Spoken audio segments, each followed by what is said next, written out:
Evangelho de João, capítulo 13, nós vamos ler dos versículos 18 a 20. Se bem que vamos ainda estar utilizando as passagens anteriores, versículo 1 ao 17, a fim de compreendermos algumas afirmações que iremos fazer, mas especificamente nós vamos deter a nossa meditação nessa noite, a nossa busca de conhecimento dos versículos 18 ao versículo 20. Então está escrito, João capítulo 13, versículo 18 a 20: Não falo de todos vós, e eu bem sei que tenho os que tenho escolhido, mas para que se cumpra a escritura, o que come o pão comigo levantou contra mim o seu calcanhar. Desde agora vos digo, antes que aconteça, para que quando acontecer, acrediteis que eu sou. Na verdade vos digo, se alguém receber o que eu enviar, me recebe a mim, e quem me recebe a mim, recebe aquele que me enviou. Vamos orar, Senhor. Pai amado, nós queremos colocar a nossa vida diante de Ti, queremos pedir que o Senhor venha ser conosco nessa noite. Pedir a ajuda do Teu Santo Espírito, Senhor, a fim de que, iluminando o nosso entendimento, nós não apenas possamos compreender aquilo que o Senhor queria nos ensinar, ó Deus, quando pelo Teu Espírito inspirasse o apóstolo João para redigir essa narrativa, mas também, Senhor, pedimos que o Teu Espírito aplique essas verdades ao nosso coração, porque só pelo poder do Teu Santo Espírito é que essas verdades podem de verdade fazer parte da nossa vida, da nossa jornada, da nossa carreira e do nosso cotidiano. Por isso, que os Teus olhos estejam voltados para nós, que os Teus ouvidos estejam atentos, Senhor, às nossas orações, e nós pedimos, Deus, que a Tua Palavra nos alimente, que a Tua Palavra nos fortaleça, que a Tua Palavra nos ilumine, e pelo poder do Teu Santo Espírito, que a Tua Palavra nos transforme, Senhor, nessa noite. Nós te pedimos em nome de Jesus. Amém. Estamos de volta às exposições do livro de João. Semana passada não pudemos estar aqui, estávamos auxiliando na nossa missão de Morro da Fumaça, fomos pregar lá no Pastor Giovanni, mas hoje iremos retornar ao ponto em que nós concluímos a mensagem de 15 dias atrás, mais especificamente capítulo 18. Na narrativa anterior, ou na porção das Escrituras que nós vimos há 15 dias atrás, o foco de Jesus Cristo era solucionar o problema que estava acontecendo, pasmem, na última ceia. Nós trabalhamos o contexto, fomos a Lucas capítulo 24, que também relata alguns acontecimentos que estavam ocorrendo no período da ceia, e um acontecimento registrado por Lucas foi o motivo pelo qual esse discurso redigido por João aqui foi feito por Jesus Cristo. Apesar deles haverem caminhado cerca de 3 anos a 3 anos e meio com Jesus Cristo, apesar de haverem visto tudo que Jesus fez e serem contemplados com tudo que Jesus ensinou, e aqui basicamente o que Jesus ensinou no Sermão do Monte, com a relação, a atitude que aqueles que servem a Deus devem ter no exercício das virtudes espirituais que devem aparecer na nossa vida. Lá em Mateus ele fala da oração em voz alta, do jejum e do dar esmola, que devem ser práticas cotidianas da vida do cristão, mas nunca devem ser feitas com o propósito de serem vistos pelos outros a fim de receber glória humana. Infelizmente, depois de 3 anos, os discípulos, em sua ação, ou em sua escravidão pecaminosa ainda, estavam querendo disputar, pós partida de Jesus Cristo, quem seria o maior do reino aqui na terra. Lá em Lucas, capítulo 24, verso 24 e 25, nós presenciamos Lucas redigindo esse fato que ocorreu lá. Os discípulos estavam disputando entre si quem deles era o maior. E aí Jesus se utiliza daquela atitude de lavar os pés dos discípulos para ensinar para eles, como foi bem dito na narrativa por ele, que os valores do reino, no que se diz respeito à grandeza, eles seguem um curso diferente daquele do mundo. Então nós não somos grandes no céu quando nos tornamos líderes, mas nós somos grandes do reino dos céus a partir do momento em que nós nos tornamos servos de todo mundo. E quanto mais servo dos outros, maior é no reino. Então Jesus Cristo, ele faz aquela ação de lavar os pés para mostrar para os discípulos que eles estavam querendo seguir um caminho cuja correnteza era contrária do reino, e aí ele passa lições para os discípulos a fim de que, aprendidas essas lições, os discípulos pudessem fazer as coisas da maneira correta, e aprendendo com Jesus, ensinando aos discípulos, nós também podemos aprender a fazer as coisas da maneira correta e não permitir que a nossa vida de exercícios espirituais no que diz respeito ao nosso culto a Deus com a vida ou no momento coletivo venha a ser usado a fim de que nós recebamos aplausos, elogios, considerações e glórias humanas. Então Jesus disse para os discípulos que se alguém faz esse tipo de coisa, ele não deve esperar de Deus nenhuma recompensa. Já que ele quer o reconhecimento humano, a glória terrena e o aplauso dos outros, então ele já recebeu aquilo que queria. Então Jesus, na primeira parte, do 1 ao 17, tenta mostrar para os discípulos que o princípio modo do reino de Deus é a humildade, que vai levar os discípulos a fazer a vontade de Deus. E ele termina o seu discurso mostrando isso, que ao invés deles que quererem utilizar-se da posição em que eles estavam de proximidade a Jesus Cristo para receber glória própria, eles deveriam simplesmente obedecer Jesus Cristo e fazer aquilo que Jesus Cristo disse que eles tinham que fazer. Só que nesse registro aqui do 1:17, Jesus apresenta em 3 versículos algo que ele vai deixar mais claro aqui. E é justamente nesse ponto do texto que ele vai revelar para os seus discípulos que alguém vai traí-lo, e ele vai tornar isso mais claro a partir do versículo 21, mas nós queremos deixar isso claro hoje aqui. No versículo 2, ele diz o seguinte, João escreve o seguinte: acabada a ceia, já tendo o diabo posto no coração de Judas Iscariotes, filho de Simão, que o traísse. Então, aquele momento seria o momento X do ministério de Jesus Cristo, a partir do qual ele iria ser conduzido para realizar a obra para a qual ele veio realizar. Tanto que no Evangelho de João, nós sempre que passávamos por uma passagem como essa do versículo 1, nós dizíamos para os irmãos que iria chegar o momento em que que João não iria mais escrever acerca de Cristo, que não era chegada a sua hora.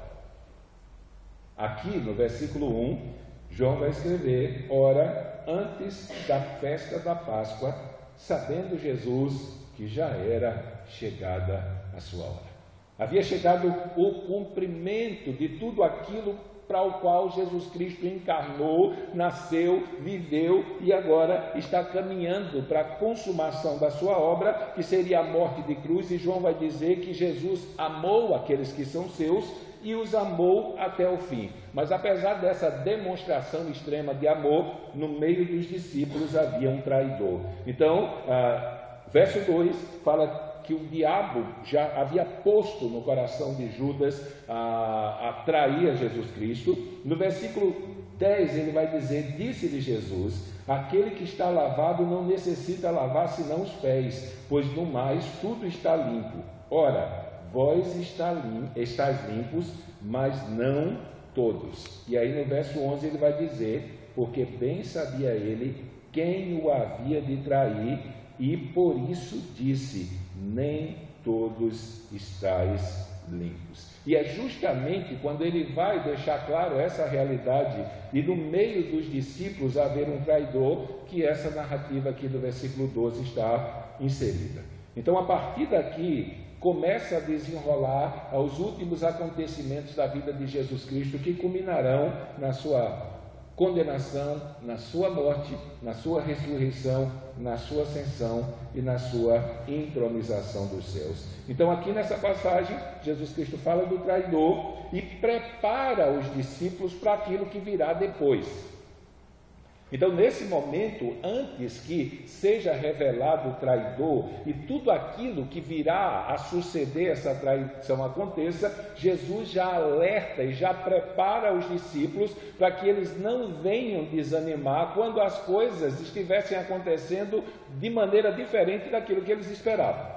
Lembre que os discípulos, eles tinham a mesma expectativa dos judeus, de um Messias que viria, sentaria no trono de Israel e governaria, reinaria, libertaria o reino de Israel do jugo do Império Romano e aí restauraria aquela glória que o reino de Israel tinha na época do rei Davi, ou mais especificamente uma época de maior glória, na época do rei Salomão. Mas não foi para isso que Jesus veio em primeiro plano. Ele veio para salvar o pecador, e para que ele viesse a salvar esse pecador, era necessário que ele cumprisse a obra para a qual Deus o havia enviado. Então, nessa pequena porção das Escrituras, nós vemos Jesus Cristo preparando o ânimo e o coração dos discípulos para que, quando essas coisas acontecessem, a fé deles não fosse abalada. Então nós temos os discípulos, os apóstolos, os 12, reunidos com Jesus naquilo que é conhecido como última ceia, e a partir daqui Jesus começa a demonstrar algumas coisas e nos mostrar algumas lições que podem nos ajudar a não desfalecer na nossa fé quando coisas semelhantes acontecerem conosco. Então, que lições eu e você poderíamos tirar dessa porção das Escrituras, versículo 18 ao 20 do livro do Evangelho de João, que possa nos ajudar a permanecer firmes na caminhada e não permitir que a decepção possa atingir a nossa vida de maneira tal que nós desanimemos da fé. Infelizmente, isso é uma coisa muito comum nos nossos dias, que o diga o movimento de desigrejados. Se eles aprendessem as lições que Jesus está ensinando aqui, de verdade, dificilmente eles abandonariam uma congregação dos justos e alimentariam a ideia errônea de que um cristão pode viver o cristianismo solo, só dependendo dele, de Jesus Cristo. Não foi para isso que Jesus criou ou estabeleceu um corpo chamado igreja, onde todos dependem de todos, a fim de que o funcionamento da igreja possa cumprir o propósito ao qual Deus a criou no seu Filho. Mas algumas lições são importantes para nós aqui. Eu queria pelo menos hoje citar 4 lições, só ler aqui, 4 lições que podem nos ajudar a permanecer firme na nossa fé, na carreira, quando as circunstâncias parecerem querer nos dizer o contrário.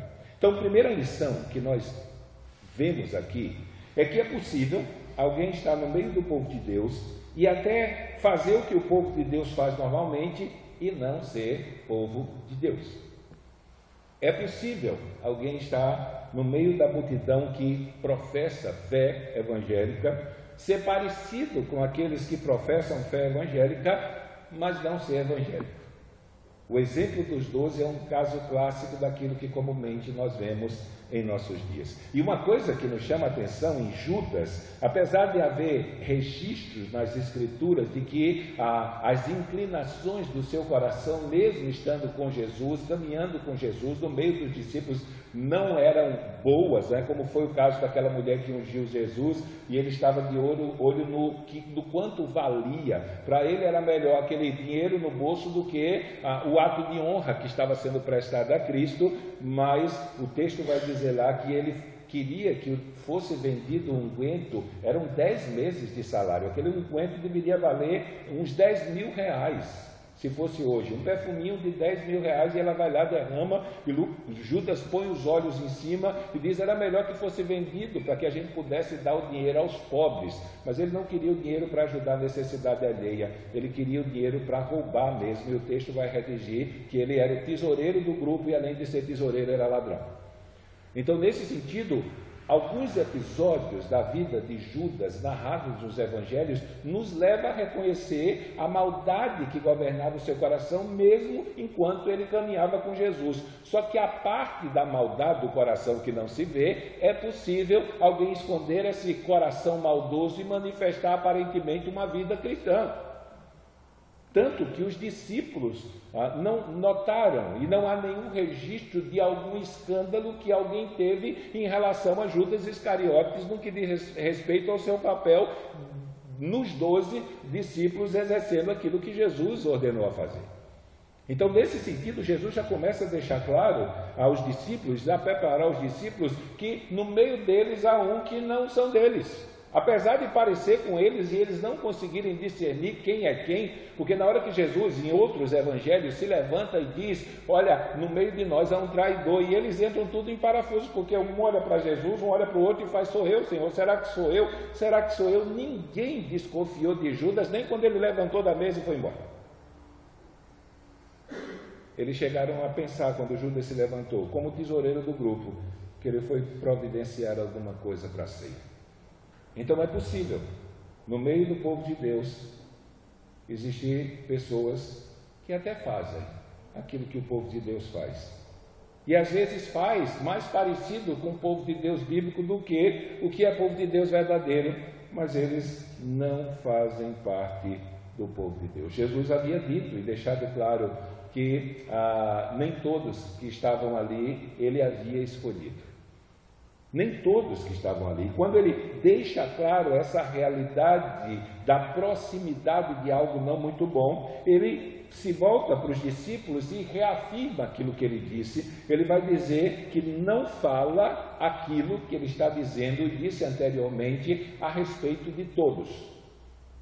Nem todos que estavam ali se levantariam contra ele. Ele estava se referindo literalmente, diretamente ao traidor. Parecia que era apóstolo, foi evangelizar na missão dos 12, foi evangelizar na missão dos 70, participou do ministério de Jesus ativamente, estava no meio dos 12 que ele chamou, mas ele não fazia parte do grupo daqueles que foram comprados pelo sacrifício de Cristo na cruz do Calvário. Ele veio a esse mundo e ele se tornaria aquele por intermédio de quem a obra redentora seria conduzido ao seu rumo final. Então nós notamos aqui uma coisa que nos chama a atenção no Evangelho de João especificamente, é que João, apesar de toda a preparação de Jesus Cristo, deve ter ficado profundamente chocado com Judas.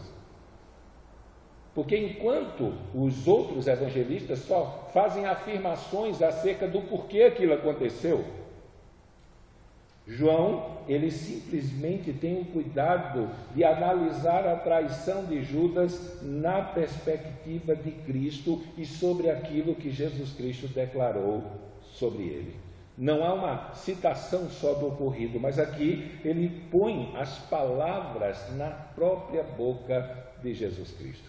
Então aqui nós temos um que foi vocacionado com os demais. Ele foi chamado e relacionado entre os 12. Então, ele viveu o círculo de discípulos, ele passou aqueles 3 a 3 anos e meio, caminhando e aprendendo com Jesus. Ele estava sujeito às palavras que Jesus estava ensinando. Os seus pés, os pés de Judas, foram lavados como os pés dos demais, e ele estava lá na mesa da ceia com eles, ele estava lá, a expressão correta não é sentado, é deitado mesmo, porque não havia banco, a mesa era baixa, eles simplesmente sentavam, escoravam o ombro, ficavam com o peito reclinado, e a partir daí eles estavam participando do momento judaico que expressava o sentido da comunhão.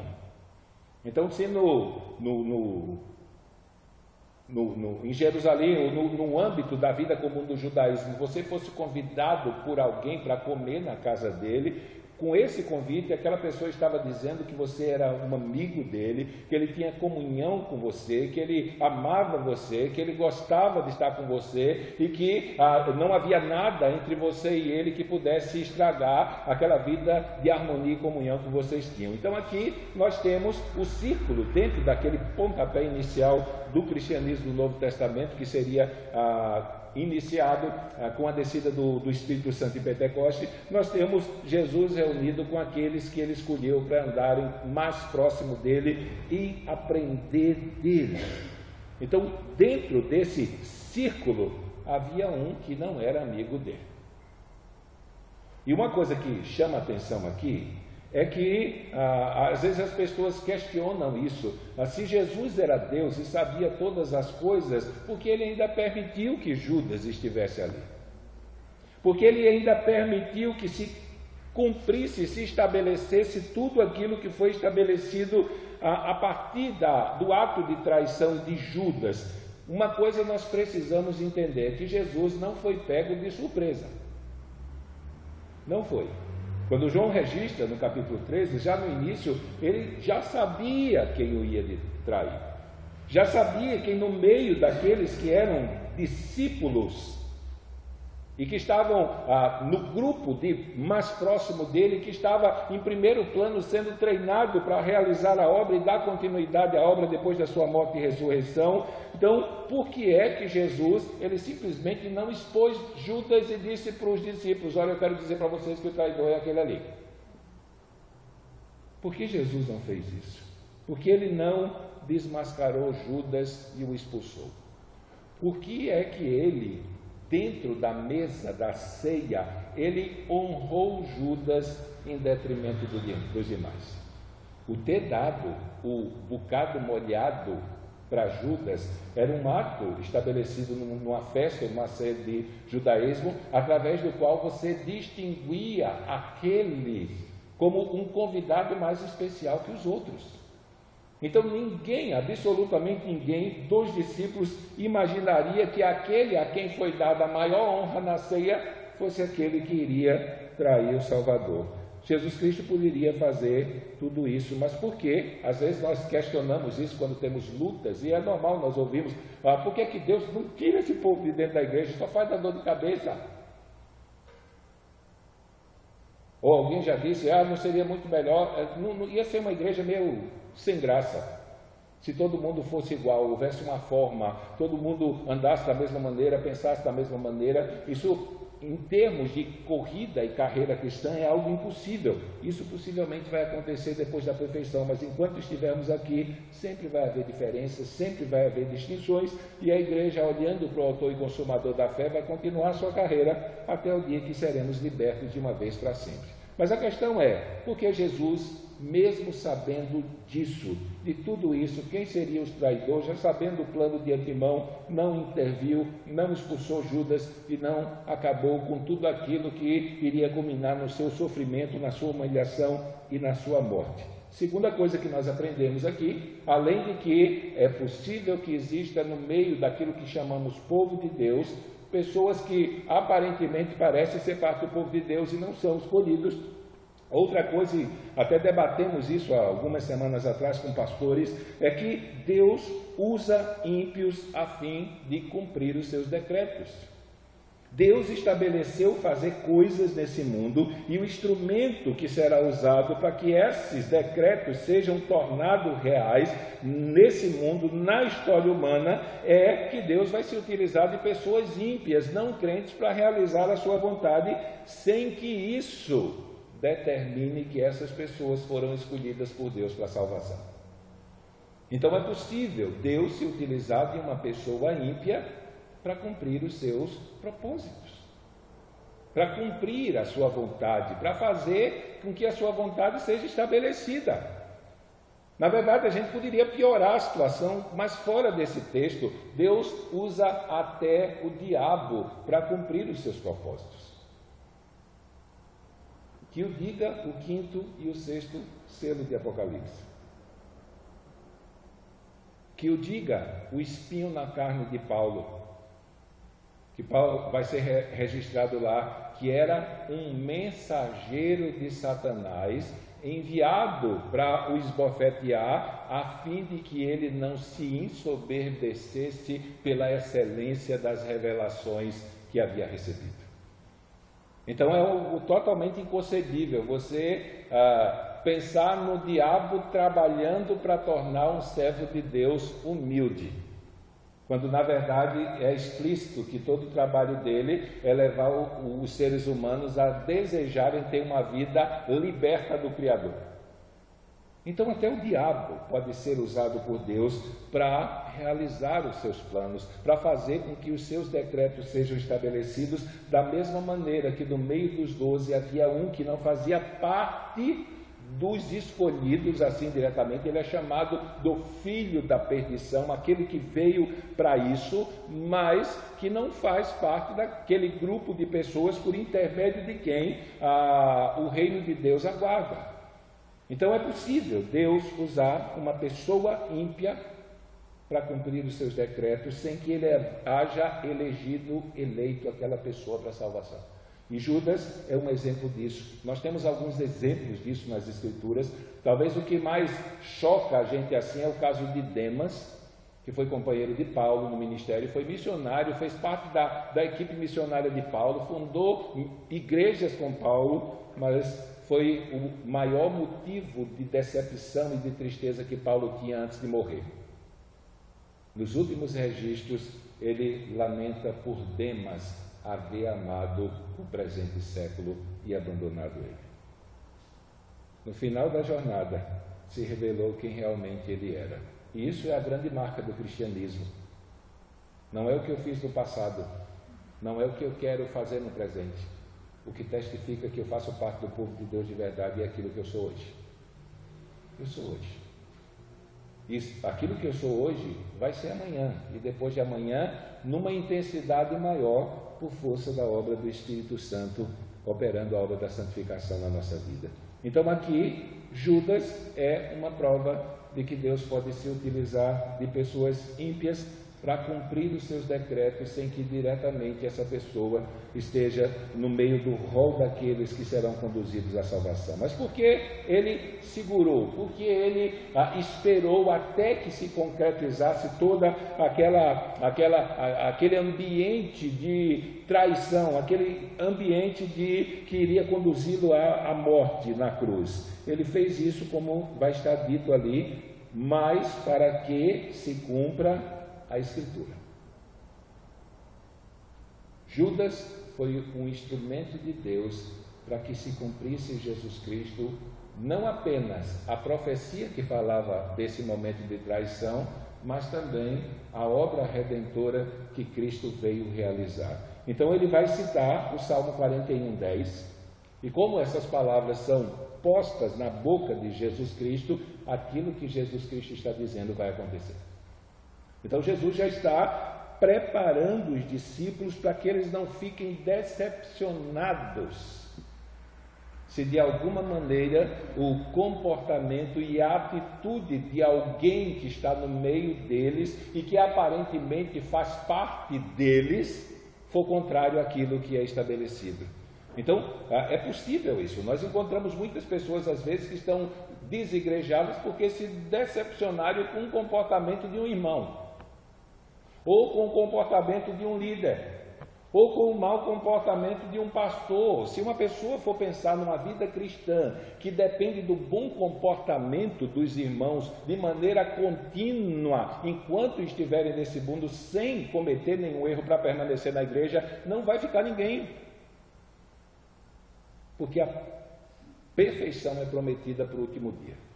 Quando o sinal do Filho do Homem aparecer, se converge todas as coisas para que nós experimentemos a glorificação do nosso corpo, nós sejamos recolhidos e levados para o reino eterno, e aí sim, perfeitos, nós vamos habitar com o Senhor. Mas enquanto essa perfeição não vier, sempre, até o fim da jornada, nós vamos nos deparar no convívio da irmandade com situações e circunstâncias que muitas vezes podem nos deixar escandalizados, mas isso não deve se tornar o motivo para eu abrir mão da carreira, abrir mão da comunhão, abrir mão do reino e dizer, agora eu não me misturo mais com ninguém, como infelizmente nós temos visto essas coisas acontecerem, porque as pessoas continuam querendo viver uma vida cristã que não está adequada àquilo que Jesus ensinou. Então havia um traidor no meio dos apóstolos, e ele iria trair. Ele ia trair, e por força da traição dele, o Messias e Senhor, que é dito aqui, seria entregue, seria preso, seria julgado injustamente, seria torturado e seria morto numa cruz. Então Jesus, aqui nesse episódio, ele já começa a preparar os discípulos a fim de que eles, quando aquilo que tivesse que acontecer, acontecesse, eles não se dispersassem, não se espalhassem e não voltassem atrás na sua decisão de seguir a Cristo. Em primeiro plano não adiantou, né? Quando Jesus foi crucificado e morreu e foi enterrado, eles se dispersaram e Jesus foi buscar Pedro lá, de novo pescando, trouxe ele e disse a ele que reunisse o povo novamente, apacente os meus cordeiros, apacente as minhas ovelhas. Então aqui nós temos um ato que iria chocar. A própria expressão que Jesus usa aqui, ela choca assim, principalmente quando você pensa que ela seria executada por um dos amigos mais próximos, que eram os discípulos, e aquele que ele honrou mais em relação aos outros. Ele vai falar do Salmo 41:10, dizendo que aquele que come do meu pão levantou contra mim o seu calcanhar, ou este calcanhar. Lutero, ele traduziu na Bíblia alemã essa expressão daqui como aquele que vai me dar pontapés. Mas a ideia do texto é mais um coice quando você menos espera, um coice de traição. Imagine você, para quem cria animal, né? Imagine você tem uma vaca lá que ela nasceu de uma vaca que você tinha e você cuidou dela desde pequeno, deu uma madeira, fez um monte de coisa. Era aquela vaca que você disse para todo mundo, pode chegar perto que ela não faz nada. E um dia você está tirando o leite lá e quando você menos espera ela dá o coice, pô, e lhe derruba. Se fosse outra que a gente diz, não chegue perto daquela, tudo bem. Mas era aquela que você criou ela desde que nasceu e cuidou dela e que parecia tão tenra, tão estabilizada, tão carinhosa, e quando você menos espera, ela dá um coice em você. E isso choca por quê? Porque aquele ato foi praticado por quem você menos esperava. Não no caso de Jesus. Jesus já sabia, mas isso poderia trazer problemas para a fé dos discípulos que estavam começando a caminhada ali. Então seria um ato de traição que mexeria com o ânimo e com as emoções dos discípulos, tanto que desconfiamos que esse é o motivo pelo qual João, ele detalhou o episódio nas palavras de Cristo contra Judas, porque ele ficou meio chocado com relação a isso. Mas é justamente em cima dessa realidade, que parece absurda, que choca, que a terceira lição vem, é que Jesus sempre nos ensina lições maravilhosas em todos os momentos difíceis que temos que passar. Então sempre há uma boa lição nas nossas experiências ruins da vida, que transformam aquelas experiências num ato bom para nós. Que eu diga Tiago no seu primeiro capítulo da epístola, quando ele coloca sobre o jugo de mandamento, meus irmãos, tende por motivo de grande alegria o passardes por várias provações.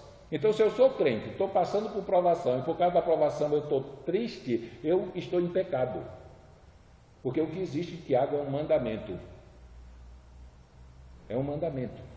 Meus irmãos, tenham por motivo de grande alegria o passardes por várias provações. E aí Tiago vai dizer por quê? Porque Deus usa as provações da vida para fazer com que o nosso caráter cristão seja afirmado e nós sejamos preparados e fortalecidos para enfrentar desafios maiores. Paulo vai falar a mesma coisa em Romanos capítulo 5, a partir do verso 6. Ele vai dizer que se gloria nas tribulações. Isso aconteceu depois do espinho na carne, quando ele estava lamentando e a resposta de Cristo foi: a minha graça te basta. E aí ele diz: pois a partir de agora eu vou me alegrar, inclusive nas tribulações e nos sofrimentos. E é por isso que ele pôde escrever em Romanos 8:28, que todas as coisas cooperam para o bem daqueles que amam a Deus, para aqueles que são chamados segundo o seu propósito. E existe até aquela canção que nós cantamos, né, fundamentados no hino que tem de Romanos 8:37 em diante, quando cantamos: quem nos separará do amor de Cristo? Será tribulação, angústia, perseguição, fome, nudez, perigo ou espada? Porque eu estou bem certo que nem morte, nem vida, nem anjos, nem principados, nem coisas do presente ou do porvir, nem poderes, nem alturas ou profundidades, nem qualquer outra criatura poderá nos separar do amor de Deus que está em Cristo Jesus. Então são essas coisas que cooperam para o bem daqueles que amam a Deus. E na lista tem fome, nudez, perigo, ameaça de morte ou até a morte por um julgamento injusto. Mas uma coisa nós sabemos: nada dessas coisas poderão mais nos afastar do amor de Deus que está em Cristo Jesus. Então Paulo em Romanos fala que essas coisas servirão para o nosso crescimento. Tiago fala na sua carta que essas coisas acontecerão para o nosso crescimento. Então haverá um período agora de desconforto e de instabilidade na relação dos discípulos, e culminando com a separação de Cristo pela sua morte, ressurreição e ascensão. Mas Jesus, ele já deixa claro que essas coisas vão cooperar para o bem dos seus discípulos e não para o mal, ainda que aparentemente pareça que as coisas não vão acontecer como deveriam. Então Jesus, ele sempre nos ensina coisas maravilhosas ou lições maravilhosas em todos os momentos difíceis que tenhamos que passar. E aí ele vai dizer para os discípulos que desde já vos digo antes que aconteça, para que quando acontecer creiais que eu sou. Então, via de regra, alguém não se comportou bem no meio do povo de Deus, isso está escrito que vai acontecer. Como cristãos, nós temos que exortar a pessoa e aconselhar a se arrepender e abandonar o seu mau caminho e buscar forças em Deus, mas isso vai acontecer sempre. Então não existe motivo de ninguém estar dando chilique ou ficando deprimido porque a igreja não é perfeita nessa vida. Ela nunca vai ser perfeita nessa vida, e os males que nós carregamos ainda na nossa natureza pecaminosa, mais dia, menos dia vão aparecer. E é por isso que a figura do corpo é importante. Aquele que está forte dá a mão para o que está mais fraco e ajuda ele a se erguer, e depois que ele se reerguer, ele vai fazer a mesma coisa, e aí até o último dia nós vamos estar sustentando uns aos outros e fortalecendo uns aos outros na nossa caminhada de fé. Então Jesus aqui, ele está preparando os discípulos para enfrentar aquele momento e, depois que passar por ele, permanecer firmes, porque será o futuro, a experiência futura após acontecimentos que virão, que irão determinar o motivo pelo qual de verdade Jesus Cristo morreu naquela cruz. Agora, uma coisa é certa: Jesus queria fortalecer a fé dos discípulos quando coisas incompreensíveis e sombrias estivessem acontecendo depois daquele momento, que de verdade não deveriam fazer parte pelo conhecimento que os discípulos haviam adquirido. Então, o que Jesus queria é que a fé dos discípulos fosse fortalecida. De que maneira? Primeiro, crendo que aquilo que ele está dizendo é palavra de Deus. Capítulo 8 ao 10, principalmente no 10, nós vemos Jesus Cristo enfatizando isso, que as palavras que ele falava eram as palavras de Deus. E ele se volta para os judeus e diz: vocês não creem nas minhas palavras porque vocês não são de Deus. Vocês não creem nas minhas palavras e não escutam e não guardam porque vocês não são ovelhas de Deus. Então, praticamente, quem é ovelha de Deus dá ouvidos à palavra de Deus, ou como ele mesmo diz lá no capítulo 10, que quem é de Deus ouve a palavra de Deus. Então os discípulos deveriam ter essa atitude para que eles cumprissem aquilo que Jesus havia deixado claro para eles no versículo 16 e 17 da passagem anterior que nós interpretamos, que a função daquele que é discípulo de Cristo não é ficar disputando quem é o maior no reino, quem é o mais espiritual, quem é o mais poderoso, quem é o mais destacado.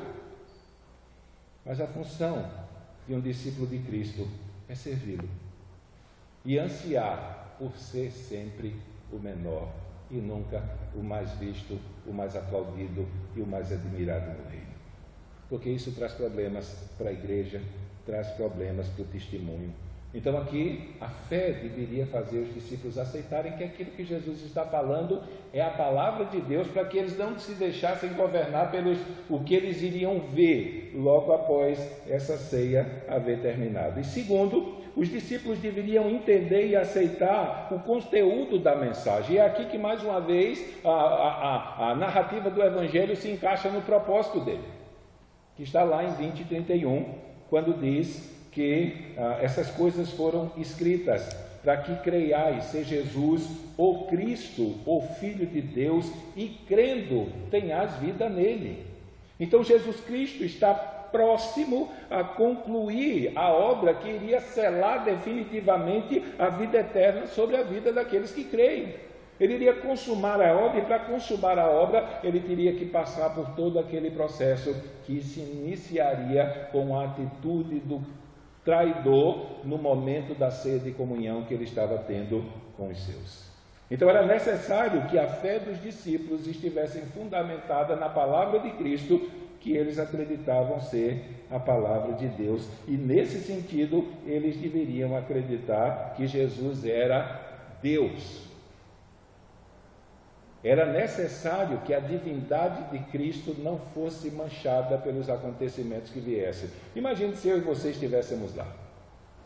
E às vezes houvéssemos crido que Jesus era o Filho de Deus, que Ele era Deus, era o Emmanuel conosco, e de uma hora para outra, esse Deus que é eterno, todo-poderoso, soberano, que governa todas as coisas, simplesmente é traído por um homem pecador, um dos discípulos, é preso por uma guarnição romana, é humilhado publicamente, é levado para a cruz e morre.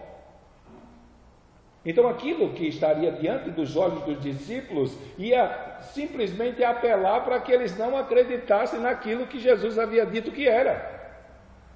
Só que Jesus diz para eles que eles precisam lembrar disso que ele falou, para que quando essas coisas acontecessem, começando com a traição de Judas, eles permanecessem firmes. Eles permanecessem firmes. Não eram as circunstâncias que deveriam determinar a firmeza da fé deles. Não era aquilo que eles estavam vendo diante dos seus olhos, ou como Paulo mesmo diz na sua carta de 2 Coríntios, capítulo 5, verso 7, quando ele chega para os irmãos e diz que nós não andamos pelo que vemos. A nossa vida é governada por aquilo que nós cremos. E ele vai dizer em Romanos 10, 17, que a fé é pelo ouvir, e o ouvir pela palavra de Deus. Então Jesus disse para os discípulos: olha, quando as circunstâncias mudarem, creiam no que eu disse para vocês. Não importa o que esteja acontecendo diante dos olhos de vocês, creiam no que eu disse para vocês. E aí vem a quarta lição do texto: o futuro iria determinar, iria tornar claro para os discípulos o porquê Jesus Cristo passou por tudo aquilo sem se defender. Ele poderia ter se defendido. Na hora do julgamento lá, ele disse: eu poderia chamar legiões de anjos para me defender. Mas ele não fez isso. Como cordeiro mudo, ele se entregou ao julgamento, se entregou à condenação e se entregou à morte. Então os discípulos poderiam não compreender o porquê dessas coisas, mas eles deveriam crer naquilo que Jesus disse. Isso bastava. Isso é o que é vida cristã. A nossa vida é governada por crermos que o que Jesus disse é a verdade. É a verdade. João vai escrever no capítulo 3 que os discípulos só vieram a entender isso de verdade depois que ele ressuscitou. Mas todo esse período entre traição, morte, até que a ressurreição viesse, Jesus diz para eles que eles deveriam estar atentos àquilo que ele havia ensinado e àquilo que ele havia falado, como foi no capítulo 10. Ele deixou claro que o bom pastor, ele dá a vida pelas suas ovelhas, e é por intermédio dessa entrega que as ovelhas que estão fora do aprisco serão trazidas para o aprisco e ali serão cuidadas e alimentadas por ele. Ele vai dizer no verso 20: em verdade vos digo, quem recebe aquele que me enviar, a mim me recebe, e quem me recebe, recebe aquele que me enviou. Para tornar mais claro a ideia de Jesus aqui, nós só precisamos lembrar de João capítulo 1, verso 12. No 11 ele vai dizer que ele veio para os seus, que era a nação de Israel, mas os israelitas de maneira geral não receberam, mas os seus não receberam. Só que no meio dessa multidão, houve alguns que receberam. E ele vai dizer no verso 12: mas a todos quanto o receberam, deu-lhes o poder de serem feitos filhos de Deus, a saber, os que creem no seu nome. E é para isso que Jesus está apontando.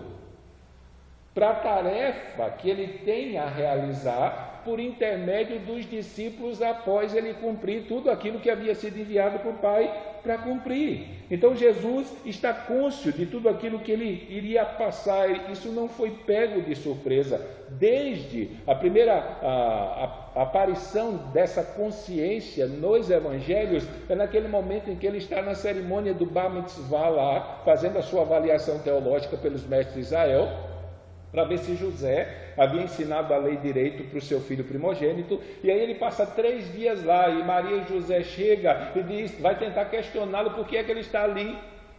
E ele se vira para Maria e José e diz, vocês não sabem que eu estou cuidando dos negócios do meu pai?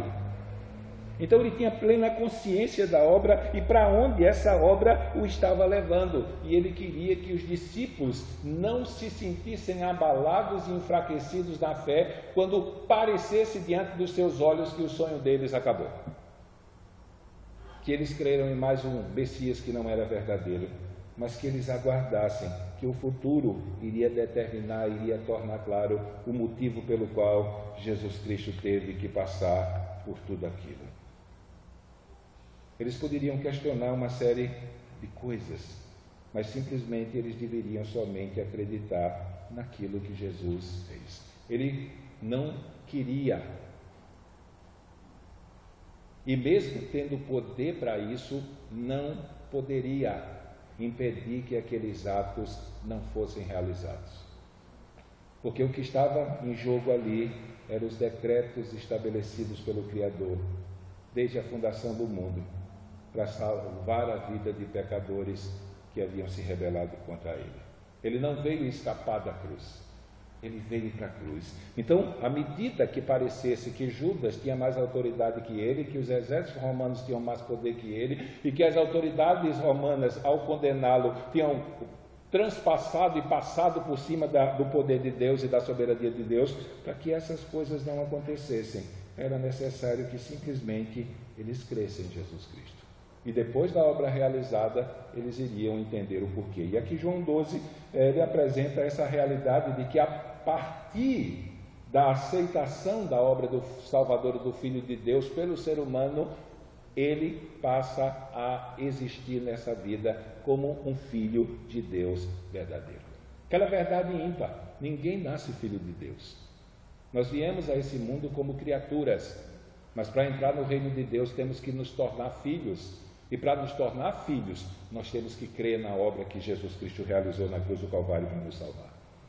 Não nascemos filhos de Deus, nascemos filhos dos nossos pais, mas podemos, no curso da nossa história, crendo nessa obra poderosa que Cristo realizou, encontrar a salvação prometida por Deus e nos tornarmos participantes da sua família. E é aqui que a tarefa dos discípulos se centraliza.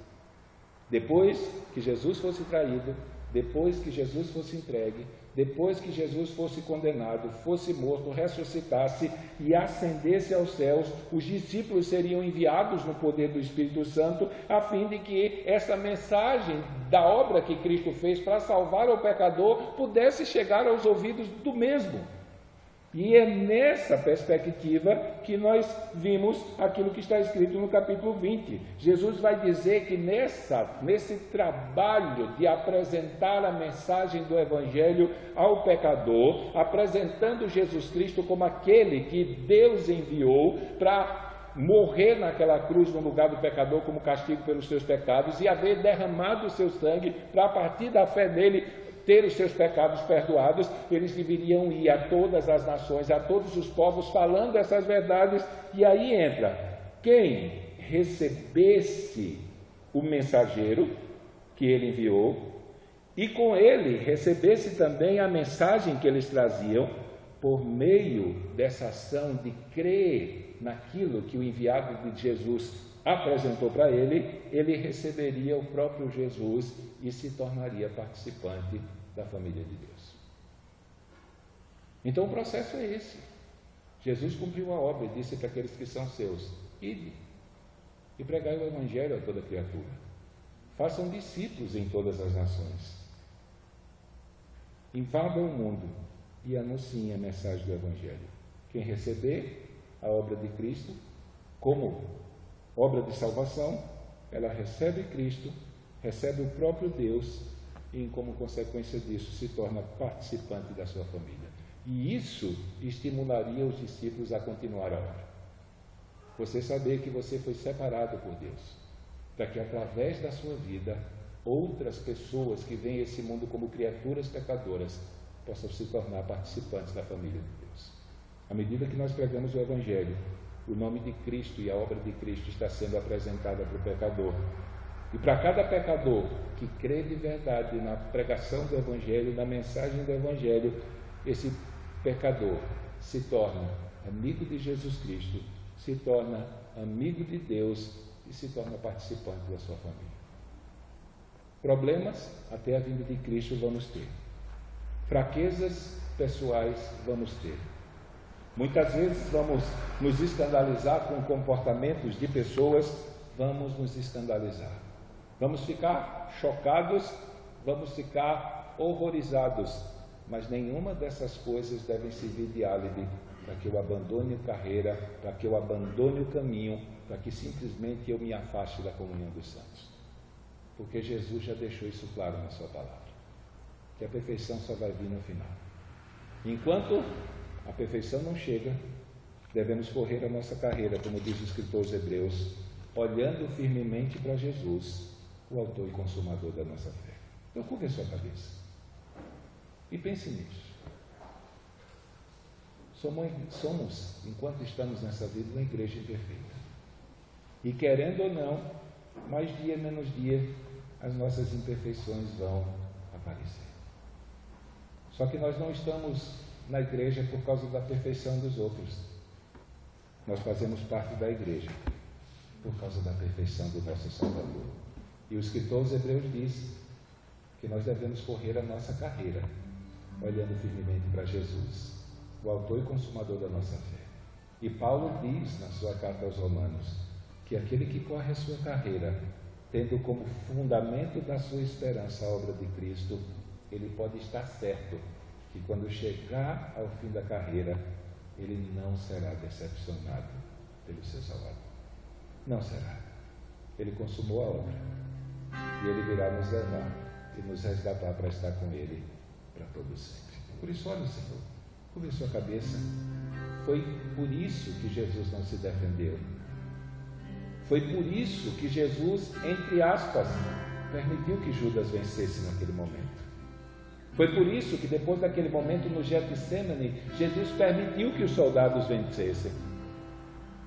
Foi por isso que Jesus, na hora dos dois julgamentos, tanto com Herodes como Pilatos, ele fez isso por minha causa, por sua causa e por causa de todos aqueles que vieram a crer. Ele nos amou até o fim. Ele até confessou, se eu pedisse ao Pai, ele mandaria legiões de anjos, mas ele não fez isso. Ele não fez isso para que eu e você hoje, 12.000 anos depois, pudéssemos saber o quanto ele nos ama e o quanto ele, pensando na minha vida, na sua vida e na vida de todos aqueles que seriam comprados na cruz, ele não desistiu. Ele foi até o fim. Foi até o fim. Foi uma vitória aparente.